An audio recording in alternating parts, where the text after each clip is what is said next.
ఇకపై మీకు ఇష్టమైన ఫేవరెట్ సీరియల్స్ యొక్క ఫుల్ ఎపిసోడ్స్ యూట్యూబ్లో అందుబాటులో ఉండవు.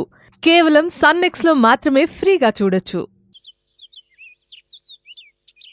ఇప్పుడు నువ్వన్న ప్లాన్కి తిరుగుండదు.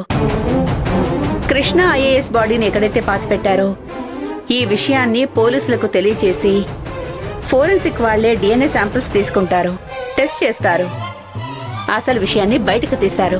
మనకి టైం చాలా తక్కువ ఉంది మేడం. ఏదేమైనా 24 అవర్స్ లో మనకిక మిగిలింది ఈవినింగ్ 6 వరకే. ఈ టైంలోనే మనం ఇవన్నీ చేయాలి.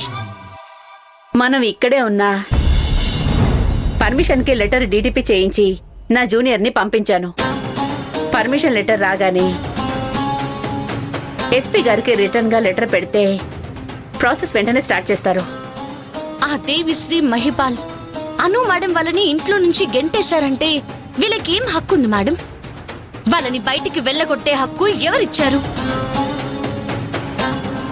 ఒకవేళ కార్తీక్ ఇందులో ప్రమేయం ఉంటే ఆ దేవిశ్రీ వీళ్ళనెందుకు రోడ్డు మీద నిలబెడుతుంది? పైపెచ్చు అడ్వకేట్ ని తీసుకుని పోలీసుల హెల్ప్ తో ఇంట్లోకి వెళ్లి పాప డిఎన్ఏ టెస్ట్ పేపర్స్ చూపించి ఇదంతా చేస్తున్నారు. ఇలా చేస్తే ఎవరికైనా నిజంగానే వాళ్ల పాప అన్న అనుమానం రావడం న్యాచురలే. భారతి మేడం, ఈ మధ్య మా బంగారాజు బాబాయ్ హను వెంటే పడుతూ కన్న కూతురు ఆ దివ్య కంటే నాకంటే ఎక్కువ ప్రేమ చూపిస్తున్నారు. ఇంత మార్పు అసలు ఎందుకు వచ్చిందో అదొక ప్రశ్న. సరే సుందరి, మనకి తక్కువ సమయం ఉంది.